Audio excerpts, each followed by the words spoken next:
오늘은 9.1절 벡터에 대해서 공부를 하도록 하겠습니다. 자, 기하학적 벡터. 넓이나 길이, 질량과 같은 물리적인 양은, 자, 여기서 물리적인 양은 주어진 양의 크기 실수로 표시할 수 있고, 즉 다시 양의 크기인 실수로 표시할 수 있고, 이를 우리는 스칼라라고 한다. 그쵸? 자, 스칼라의 대표적인 예가 속력이 있습니다. 그쵸? 그 다음 길이나 질량과는 다르게 자, 속도, 가속도와 같이 크기와 방향을 가지고 있는데 이러한 것을 우리는 벡터라고 하겠다. 자, 다 알고 계시죠? 자, 일반적으로 벡터는 우리가 어떻게 표현하냐면 평면에서 방향이 있는 선분 또는 화살표로 표시합니다. 방향이 있는 선분, 즉 유향 선분이죠. 그렇죠? 그래서 평면 위에 유향 성분을 생각하는 경우를 평면 벡터, 3차원 공간상의 유향 성분을 생각하는 경우는 3차원 공간 벡터. 그렇죠? 그 다음 3분의 시작점인 P를 지금 여기 그림을 보시면 P에서 Q 방향으로 움직이고 있죠. 그쵸? 이럴 때 시작점인 P를 시점, 끝나는 점인 Q를 종점이라고 하고 이러한 벡터를 우리가 이렇게 그쵸? 반직선처럼 쓰죠. 그렇지만 P에서 시작해서 Q에 끝나는 벡터입니다. 자, 그 다음으로 넘어가겠습니다. 그 다음 페이지. 자, 앞 페이지에서는 벡터가 무엇인지에 대해서 우리가 간단하게 언급을 했고, 이번에는 벡터가 가지고 있는 그 성질들에 대해서 또는 기본적인 요소들에 대해서 알아보도록 하겠습니다. 자, 우선 U라는 벡터를 PQ로 놓고 V는 RS로 놨을 때 같다라는 것을 정의하도록 할게요. PQ 벡터와 RS 벡터가 같다는 건 평행하여 완전히 겹쳐질 때, 즉 방향과 크기가 같을 때 우리는 그 두 벡터가 같다라고 말하고 그냥 이렇게 같다라는 기호를 씁니다. 아셨죠? 자, 서로 같다는 의미를 정리했습니다. 그 다음 두 번째는 무엇을 얘기할 거냐면 벡터의 크기에 대해서 정리를 하도록 하겠습니다. 우리가 아는 일반적으로 벡터의 크기, 노름 또는 길이, 렌스라고 하는데 보통 크기, 노름이라고 많이 하고 기호로는 이렇게 씁니다. 유, 노름. 우리가 고등교과에서는 벡터의 크기를 이렇게 썼죠. 절대값 기호처럼 썼는데 이제는 이렇게 쓰지 않고 이렇게 씁니다. 벡터의 크기의 기호가 변한 거를 기억하고 그 다음으로 넘어가도록 하겠습니다. 그 다음 세 번째 0벡터를 정의하겠습니다. 0벡터는 이렇게 써져 있고 스칼라 0과 구별되죠. 0벡터는 뭐예요? 시점과 종점이 같고 크기가 0인 거예요. 그쵸? 자, 그 다음 네 번째 길이가 1인 벡터를 단위 벡터라고 부릅니다. 자, 그럼 이제 벡터를 정의했고 벡터 안에 있는 기본적인 요소들을 우리가 약속을 했고 그 다음 이제 해야 될 게 뭐냐면 벡터를 배웠기 때문에 그 안에서 연산을 생각해야 되겠죠. 그래서 벡터에는 벡터들끼리의 합과 스칼라 곱이라는 두 가지 연산이 있어요. 자, 그럼 일단 합, 벡터의 합. 다섯 번째, U와 V의 벡터의 합. 어떻게 쓰겠다? 그냥 덧셈 기호로 이렇게 씁니다. 그 다음, 우리가 이제 고등교과에서 배운 거 그대로 가요. PQ하고 PQ 벡터와 RS 벡터 더하기를 할 때 이 벡터를 평행 이동시켜서 이거의 종점과 얘의 시점을 일치시킨 다음에 삼각형으로 이렇게 만들어내죠. 그렇죠? 얘를 더하면 PS 프라임 벡터가 생기겠다. 그렇죠? 그래서 벡터들끼리의 합을 정의했어요. 그 다음에 벡터와 스칼라의 곱. 벡터와 스칼라의 곱을 정의하도록 하겠습니다. 자, 스칼라 알파가 0보다 크면 원래 벡터 u. 자, 예를 들어서 u라는 벡터가 이렇게 생겼어요.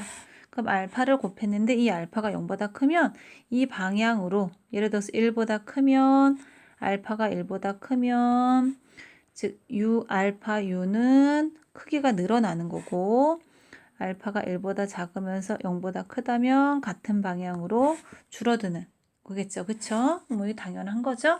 즉 우리는 얘를 벡터 u와 알파의 스칼라 곱이라고 부르겠다. 6번째 스칼라 곱. 그 다음 알파가 0이면 당연히 얘는 0이 되겠죠. 그 다음 알파가 마이너스 1이면 이렇게 했는데 일반적으로 1은 생략해서 이렇게 쓰고 우리는 얘를 u의 역벡터 방향이 반대 방향이 되는 거죠. 그쵸? 그래서 이런 것들을 가지고 벡터의 성질들을 다시 한번 정리해 보도록 하겠습니다.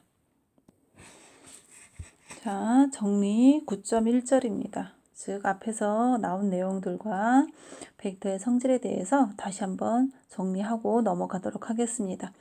평면 벡터 u, v, w가 있고 알파, 베타는 실수, 즉 스칼라입니다. 자, 1번 u 더하기 v는 v 더하기 u, 즉 여기서 이야기하는 거는 벡터의 덧셈에서 교환이 성립하겠다. 그쵸? 그 다음 두 번째, u 더하기 v 한 다음에 w를 더하는 것과 vw를 더한 다음에 u를 더하여도 되겠다. 얘가 나타내는 것은 결합법칙. 그쵸? 그 다음 u 플러스 0은 0. 즉 u. 얘는 제로 벡터가 u가 아니라 여기 0 제로 벡터가 실수에서의 0과 같은 역할을 하겠죠. 그쵸? 그 다음 어떤 벡터 u가 있으면 그의 역벡터가 있어서 둘이 더한 값이 항상 0이 되겠다. 그 다음 다섯 번째 스칼라 알파가 있으면 분배 법칙도 성립하겠다. 그 다음 벡터 u에 의한 분배도 되겠다. 그 다음 2번은 지금 벡터 UVW 덧셈에 대한 결합이었다면 7번은 우리가 앞에서 배운 연산이 두 개였는데 벡터끼리의 덧셈과 스칼라와 벡터의 곱이 있었죠. 그럼 7번은 스칼라와 벡터의 곱에서의 결합 법칙을 이야기하는 겁니다. 그쵸? 그 다음 마지막으로 u에다가 스칼라 1을 곱하면 항상 u가 되겠다. 그쵸? 그럼 이렇게 벡터가 있고 벡터 안에서 연산은 덧셈과 벡터끼리의 덧셈과 스칼라와 벡터의 곱에 대해서 정의를 했고 그거에 대한 성질을 우리가 9.1에서 다시 한번 언급을 했습니다. 그럼 이렇게 간단하게 언급을 하고 그 다음 정의 9.2로 넘어가도록 하겠습니다. 자, 정의 9.2는 또 다른 벡터의 연산을 정의하고 있는데요. 우리가 앞에서는 벡터와 벡터의 합을 정의했다면 이번에는 벡터와 벡터 사이의 곱을 정의할 건데 벡터와 벡터 사이의 곱은 우리가 이미 알고 있듯이 두 가지가 있습니다. 내적과 외적. 근데 내적은 벡터끼리 곱이라고 좀 하기에는 애매한 게 무엇이 있냐면 내적을 계산했을 때 그 계산의 결과가 벡터가 나오지 않고 스칼라가 나오죠. 그쵸?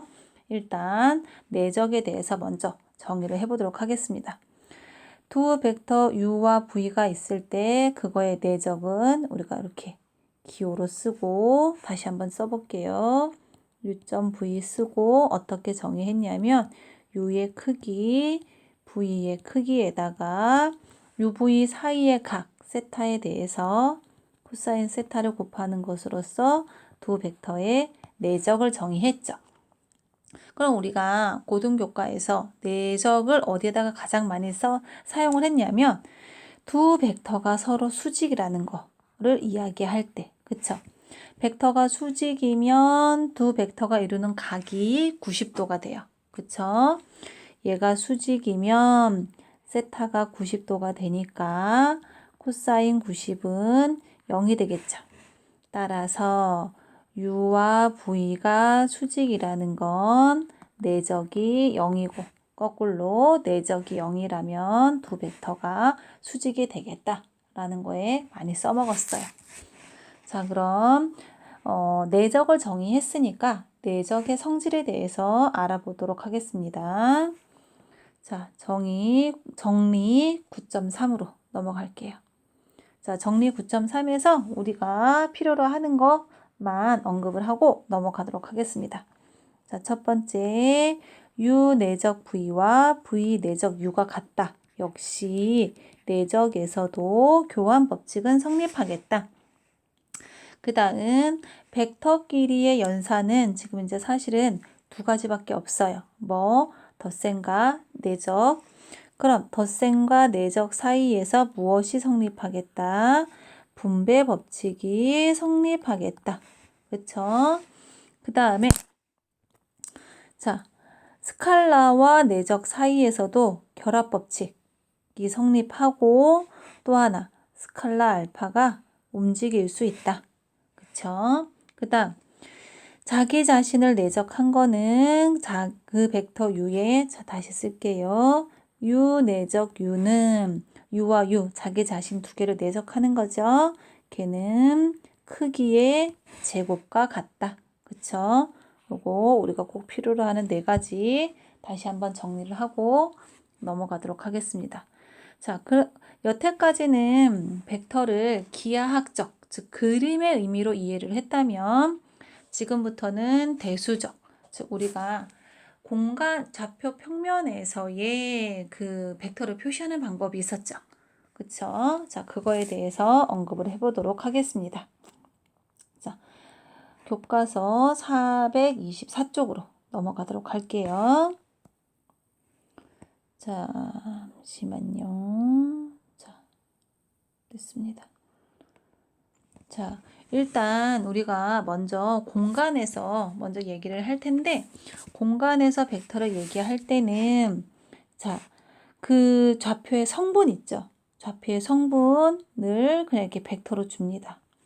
자, U는 A, B, C 이렇게 성분을 X좌표, Y좌표, 좌표를 벡터의 성분으로 주고 첫 번째 성분을 X성분, X좌표를 X성분, Y좌표를 Y성분, Z좌표를 Z성분으로 주고 공간에서의 공간 벡터는 항상 시점이 원점이 돼요. 그쵸? 그럼 역시 평면에서도 마찬가지겠죠. 자, 그래서 이렇게 줍니다. 그러면 이렇게 성분으로 주어진 경우에 우리가 앞에서 그 기하학적으로 배웠던 그 두 개의 벡터가 같다. 그 다음 벡터끼리의 합, 스칼라와 벡터의 곱은 어떻게 대수적으로 표현할 수 있는지에 대해서 다시 한번 언급을 해보도록 할게요. 자, 벡터가 이렇게 있어요. U 벡터가 A, B, C라고 하고 V 벡터가 D, E, F라고 할 때 첫 번째 U하고 V가 같다. 즉 A, B, C와 D, E, F가 같다는 건 각각의 성분의 위치가 즉 X 성분끼리 Y 성분끼리 Z 성분끼리 같다는 것을 의미합니다. 그 다음 두 번째 벡터를 더하겠다. U 더하기 V는 X 성분끼리 더해서 X 성분 자리에 Y 성분끼리 더해서 Y 성분 자리에 Z 성분끼리 더해서 Z 성분 자리에 그쵸? 그 다음 세 번째 벡터에다가 스칼라 알파를 곱하겠다는 건 각각의 성분에다가 알파배를 하겠다. 그쵸? 자, 그럼 다음으로 넘어가도록 하겠습니다. 자, 그 다음 이제 우리가 해야 될 것은 마지막으로 확인해야 될 것은 뭐냐면 그럼 내적은 어떻게 되겠느냐? 정리 9.4에서 얘기해 주다시피 벡터 U와 V가 이렇게 주어져 있을 때 내적은 어떻게 정의를 했느냐? 어떻게 약속을 했느냐? 각각 성분끼리 X 성분끼리 곱하고 Y 성분끼리 곱하고 Z 성분끼리 곱해서 그것을 더한 것이 내적이 되겠다. 그쵸? 자, 그럼 예제를 풀어보도록 하겠습니다. 예제 9.5.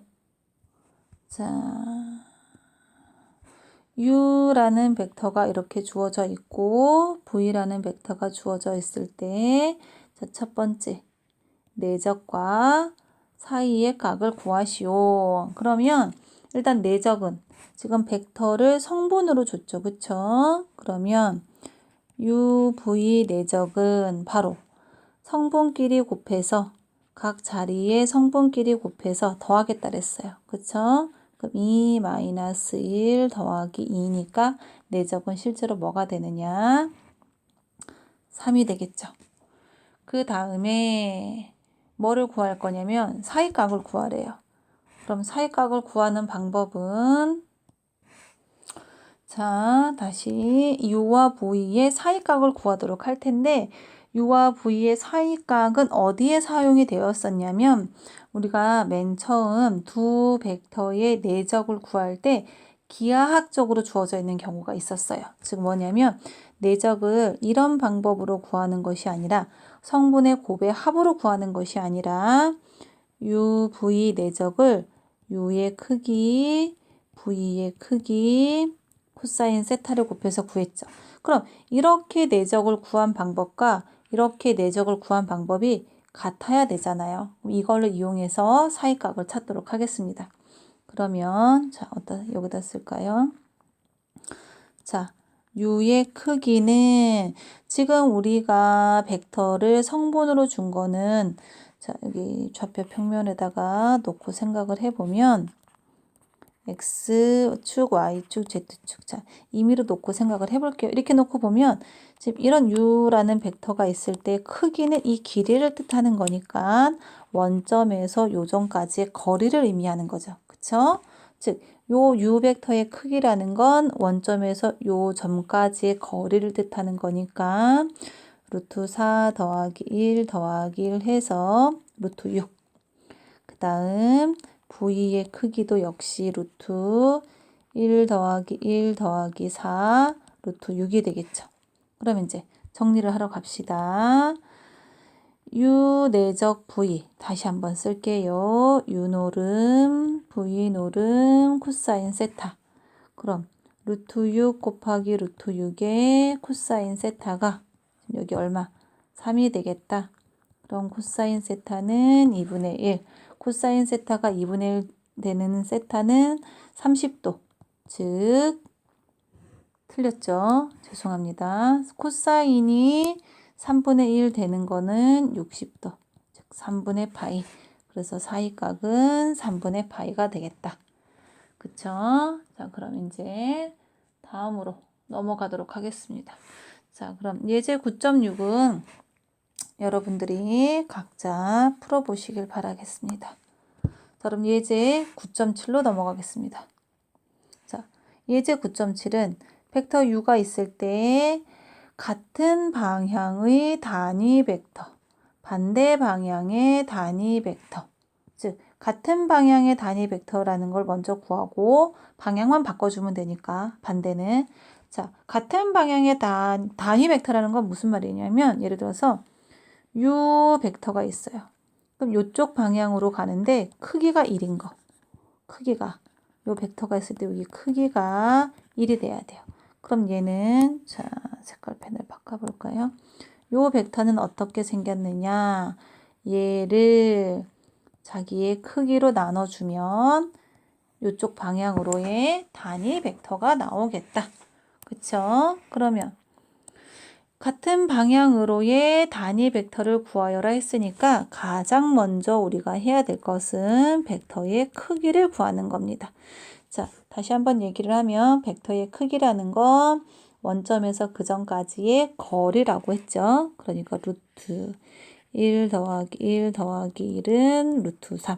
자, 그럼 얘는 벡터의 크기로 나눠준다 했으니까 루트 3분의 1에 1 마이너스 1.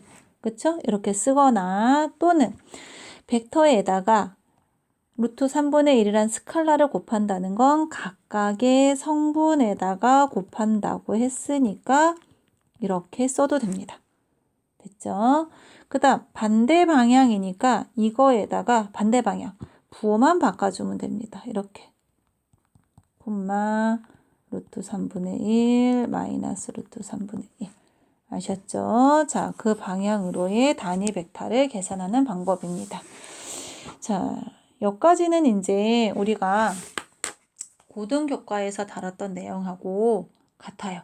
그쵸? 고등교과에서 배웠던 기본 벡터들을 쭉 한번 다시 정리를 했고, 이제 마지막으로 9.1절에서 정사형이라는 것을 우리가 새로 배울 거예요. 아셨죠? 그래서 정사형이 무엇인지 꼭 기억하도록 합시다.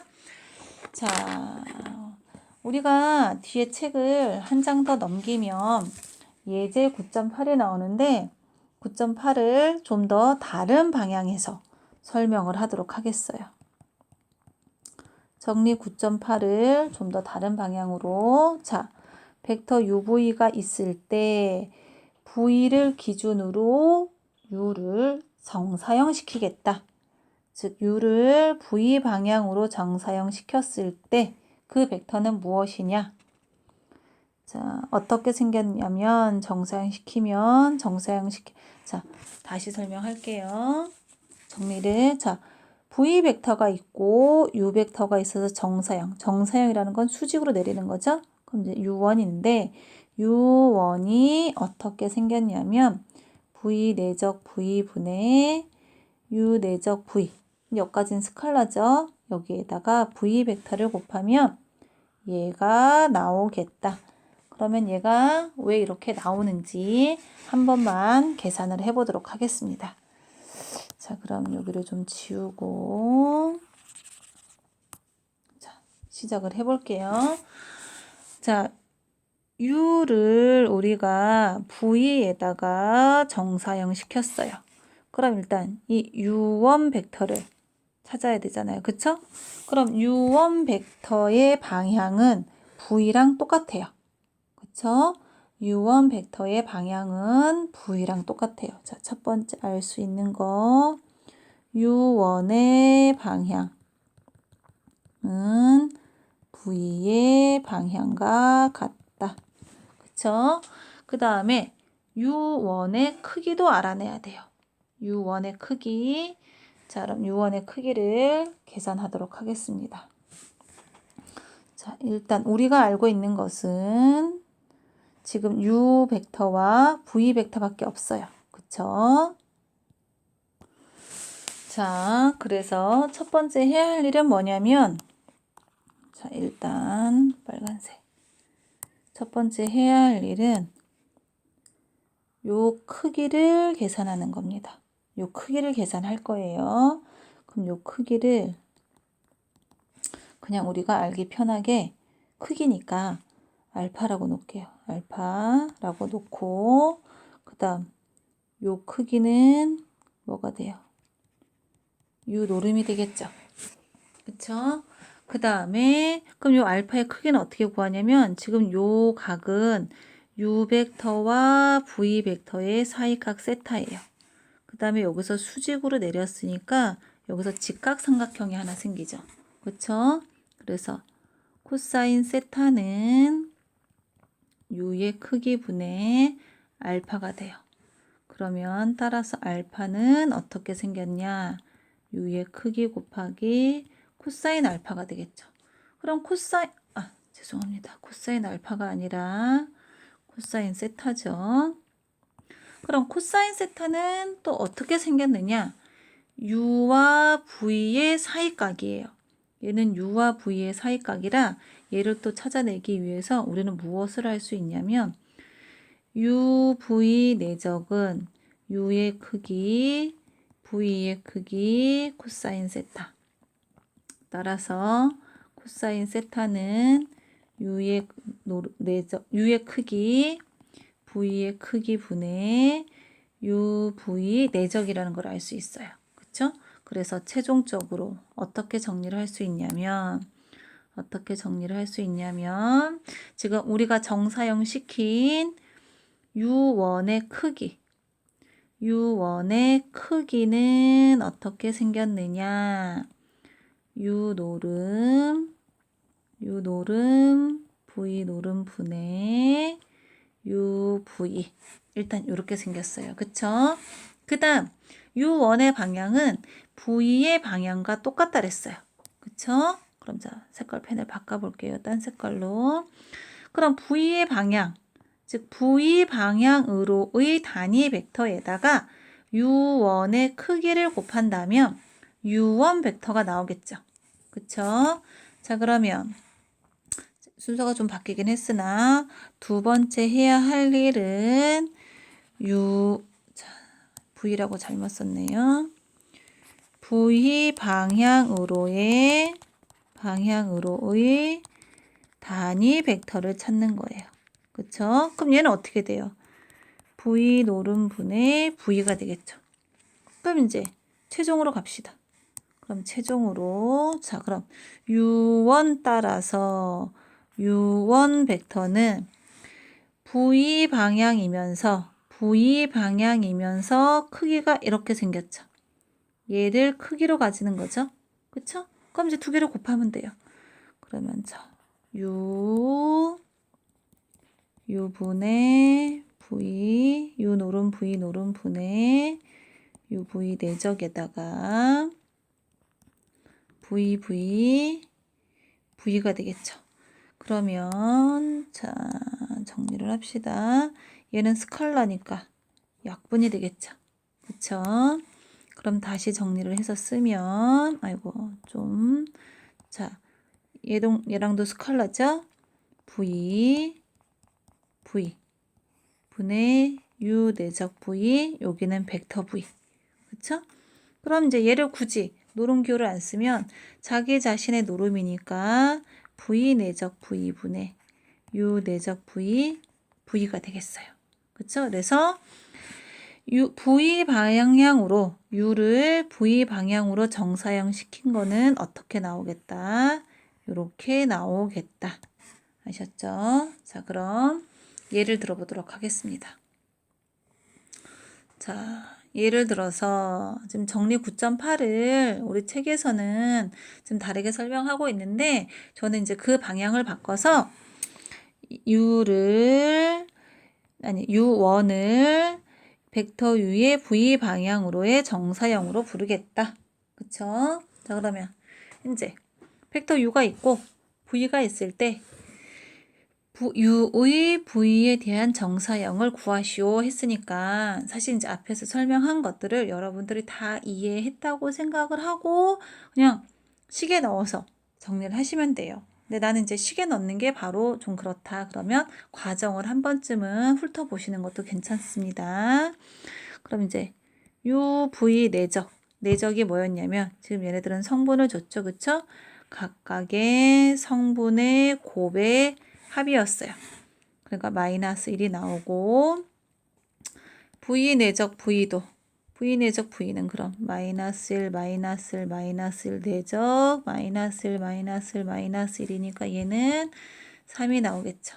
그럼 시킨 대로 즉 V 내적 V분의 U 내적 V 그럼 얘는 스칼라예요. 그쵸? 여기다 벡터 V를 곱하게 되는 거니까 자 마이너스 3분의 1에다가 마이너스 1, 마이너스 1이죠. 그럼 벡터에다가 스칼라를 곱한다는 건 각각의 성분에다가 곱해준다는 거니까 이렇게 나오겠죠. 그쵸? 자, 오늘 9.1절의 내용은 여기까지입니다. 앞의 내용들은 우리가 고등교과에서 배운 것을 다시 한번 정리를 했고 새로 배운 거는 뭐밖에 없었어요. 정사형밖에 없었어요. 그쵸? 그거를 유념해서 9.1절을 정리하시면 되겠습니다. 자, 그 다음에 아주 간단하게 과제를 내도록 하겠습니다. 자, 여러분들이 다 알고 있기 때문에 그냥 연습한다는 차원에서 낼게요. 자, 사장이 아니라 4번 문제 중에 여기 3개 있죠. 중 하나 선택해서 푸시면 됩니다. 아셨죠?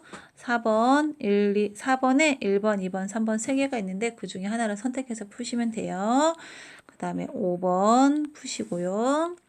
그 다음 6번 내적은 넘어가도록 하겠습니다. 그 다음 7번 직교하면서 직교하는 벡터 찾고 길이가 1인 걸로 바꿔주시면 돼요. 그 다음 9번 아셨죠? 이렇게 4개 과제로 제출해 주시길 바랍니다. 자, 감사합니다. 그럼 9.2절로 넘어가도록 하겠습니다.